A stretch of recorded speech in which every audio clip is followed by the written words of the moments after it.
Hello everyone. देखिए आज हम डिस्कस करेंगे यूनिट 1 का लास्ट टॉपिक है, ये लास्ट चैप्टर है, ways of developing writing skills, लेखन कौशल विकसित करने के तरीके। देखिए इसके बारे में हम पहले भी डिस्कस कर चुके हैं कि लेखन कौशल कौशल है क्या, तो इसमें ज्यादा कुछ नहीं बताऊंगा मैं अभी। ठीक है, तो डायरेक्ट हम इसी पे आएंगे। देखो लेखन कौशल का जो काम है वो आजकल हमारी रोजमर्रा की जिंदगी में ज्यादा होता है। जैसे कि आप स्कूल में जाओगे तो वहां पर भी आपको लिखना पड़ता है, कॉलेजेस में जाओगे वहां पर भी आपको रिटर्न वर्क करना ही पड़ता है, या फिर आपने किसी इंस्टीट्यूट में अगर आपने कुछ एप्लीकेशन वगैरह देनी है तो वहां पर भी क्या वो रिटर्न आपसे मांगते हैं, ना कि आपसे ये कहा आप वहां जाकर बोलोगे और आपका काम हो जाएगा। आप वहां पर रिटर्न दोगे तभी आपका वो काम हो सकता है।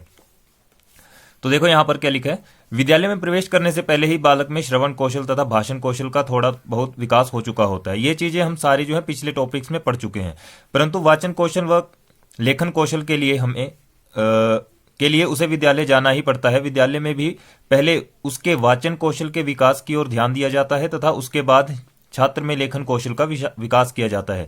देखिए सबसे पहले तो उसको क्या किया जाएगा, वहां पर बच्चा जैसे ही स्कूल जाएगा, ठीक है, वैसे तो उसको क्या है श्रवण कौशल तथा भाषण कौशल का थोड़ा बहुत ज्ञान होता है, लेकिन फिर भी क्या है स्कूल जाना पड़ता है। जैसे ही वो स्कूल जाएगा वहां पर क्या होगा, वाचन कौशल के विकास में की ओर ध्यान दिया जाएगा, क्योंकि वहां पर वो वर्ण वगैरह सीखेगा, अक्षरों को जोड़ना सीखेगा, सारी बातें वहां पर स्कूल में जाकर ही वो बच्चा सीखेगा। कौशल विकास किया जाता है। वस्तुतः भाषा शिक्षण यह क्रम स्वाभाविक व प्राकृतिक रूप से चलता है। सबसे पहले बच्चा दूसरों की ध्वनियों को सुनकर उनका अर्थ ग्रहण करता है, यानी कि जब बच्चा घर में होता है तो क्या करता है, दूसरों की आवाजें सुनता है, ठीक है, उसी से वो वर्ड्स के मीनिंग को निकालता है तथा उन ध्वनियों को उच्चारित करने का प्रयास करता है। जो भी हम बोलते हैं उनको वो दूसरी बार जो बोलने की कोशिश करता है। उसके बाद विद्यालय में वह पहले लिपिबद्ध अक्षरों, शब्दों, पदों आदि की बनावट को पढ़कर उन्हें ग्रहण करता है। फिर स्कूल में जाकर क्या होता है, उन्हीं शब्दों को वो क्या है लिपिबद्ध, यानी कि जो भी आपके वर्ण या फिर बारह खड़ी को देखकर वो अक्षरों को क्या करता है, अक्षरों, शब्दों, पदों आदि की बनावट को पढ़कर, ठीक है, जो भी अक्षर लिखे होंगे उनकी बनावट को पढ़ना सीखेंगे, उन्हें ग्रहण करेंगे तथा अब अंत में उन अक्षरों को उसी लिपिबद्ध ढंग से लिखने का प्रयास करेंगे। जैसे कि हमने यहां पर लिखा हुआ है वह, तो उसी तरह से वो अक्षरों को जोड़कर लिखना सीखेंगे। ये सारा काम किसका होगा, टीचर के ऊपर डिपेंड करता है वो किस हिसाब से जो वो बच्चे को सिखाएंगे, ढंग से लिखने का प्रयास करता है, जिसे हम लेखन कौशल कहते हैं। उसी को क्या कहा जाता है, लेखन कौशल। वैसे भी भाषा के दो रूप हैं। देखो भाषा के हमें पता है कि दो रूप हैं, इसके बारे में भी हम डिस्कस कर चुके हैं, मौखिक तथा लिखित। छात्रों में श्रवण कौशल व भाषण कौशल के विकास के लिए मौखिक भाषा ही महत्वपूर्ण होती है। ठीक है, जब भी सबसे पहले बच्चा जब भी घर में चीजें सीखता है तो सिर्फ मौखिक भाषा का ही प्रयोग करता है, परंतु वाचन कौशल व लेखन कौशल के लिए भाषा के लिखित रूप की आवश्यकता पड़ती है। अब जब भी वो कोई नया काम करेगा तो उसके लिए क्या लिखित जो है वो उसको जरूरत पड़ सकती है, लिखित काम की जरूरत पड़ सकती है। अब नोट्स बनाएंगे तो नोट्स भी क्या है हमारे लिखित रूप में रहेंगे, तभी तो हम उनको याद कर सकते हैं बाद में। ठीक है, लेखन कौशल के विकास के लिए छात्र को सर्वप्रथम अक्षरों, वर्णों आदि की बनावट सिखाई जाती है। उसके बाद शब्द, वाक्य आदि का क्रमिक ज्ञान कराया जाता है। पहले तो उनको लिखना सिखाया जाएगा, फिर उसके बाद अक्षरों, वर्णों आदि की बनावट, यानी कि उनकी जो बनावट है वो कैसी होगी वो चीज सिखाई जाएगी। उसके बाद जो है वो शब्दों और वाक्यों की तरफ जो है उनको अग्रसर किया जाएगा। ठीक है, अब इसमें आप इस डेफिनेशन को अपने हिसाब से लिख सकते हो, ये किसी ने दी नहीं है। ठीक है, अपने भावों, विचारों या श्रुत सामग्री से ग्रहण किए गए भावों, अर्थों आदि को अपनी मातृभाषा के लिपिबद्ध चिन्हों द्वारा शुद्ध व लिखित रूप में प्रस्तुत करने की क्षमता ही लेखन कौशल कहलाती है। जो भी आपके विचार हैं, भाव हैं, उनको आप किस तरह से ग्रहण करते हो और किस तरह से उसका यूज जो है आप लिखित रूप में करते हो, तो वही क्या कहलाता है, हमारा लेखन कौशल कहलाता है। ठीक है, अब देखो इसमें देखते हैं हम नेक्स्ट, इसमें एम्स क्या है, यानी कि लेखन कौशल के उद्देश्य।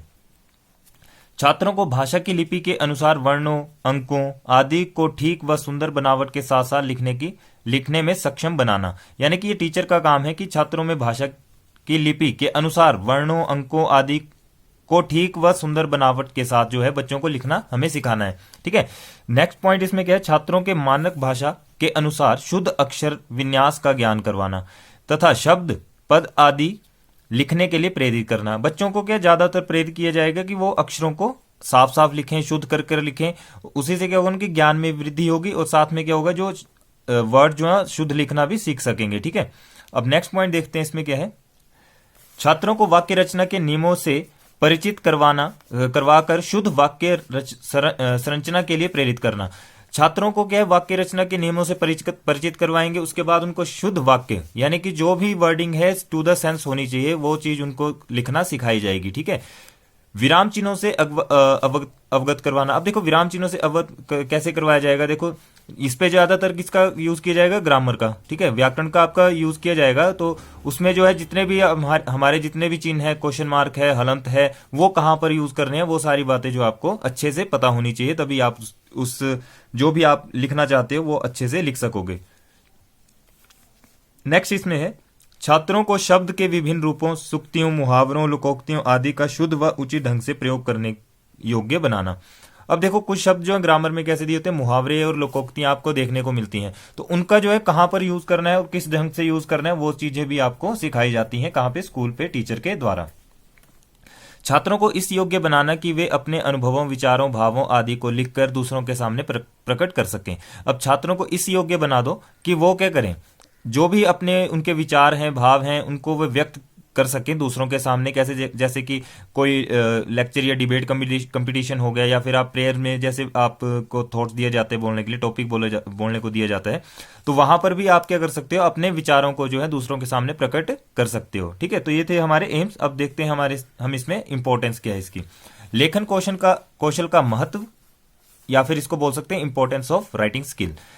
अपने विचारों, भावों आदि को अधिक समय तक सुरक्षित रखने के लिए अभिव्यक्ति की अधिक आवश्यकता पड़ती है। ठीक है, लंबे समय तक जो चीजें जो है याद रखने के लिए हम क्या करते हैं, लिखने का ज्यादातर यूज करते हैं। हम अपने विचारों को लिखकर उन्हें सदियों तक स्थायित्व प्रदान कर सकते हैं। उन्हें हम क्या है, काफी लंबे समय तक जो है याद कैसे रख सकते हैं, लिखकर। अगर हमने रिटन फॉर्म में उसको लिखा होगा तो हमें काफी समय तक वो चीज जो है याद रहेगी। दूसरा पॉइंट क्या है इसमें, मानव जीवन का इतना विस्तार हो चुका है कि मौखिक रूप द्वारा हम समस्त कार्यों को पूरा नहीं कर सकते। अब देखो मौखिक रूप से ही सारे कार्य जो है संभव नहीं हो पाते। दूर स्थानों पर रहने वाले मित्रों, संबंधियों तथा तक अपना संदेश भेजने के लिए लिखित रूप का प्रयोग किया जाता है। अब जैसे मान लो आपके दोस्त यहां से दूर हैं, तो वहां पर आप क्या करोगे, देखो आजकल के टाइम में तो क्या है, आपके पास फोन्स हैं, मोबाइल फोन्स हैं, ठीक है, ईमेल कर सकते हैं, लेकिन पहले क्या था, दूसरों को पत्र लिखकर हम भेजते थे, तब उसी वजह से हमें क्या लगता, वो भी क्या था, एक लिखित रूप था। ठीक है, उसी से हमें पता चलता था कि वो कैसे हैं और उनका हालचाल क्या है। अब देखो नेक्स्ट पॉइंट क्या है इसमें, मनुष्यों का अपने दैनिक जीवन में अधिकांश कार्य जैसे पत्र लिखना, खर्चों का हिसाब किताब रखना आदि में लिखित भाषा का प्रयोग किया जाता है। जैसे कि हम किसी दूसरे व्यक्ति को पत्र लिखते हैं, ठीक है, अब पत्र के बारे में भी हम नेक्स्ट टॉपिक में पढ़ेंगे।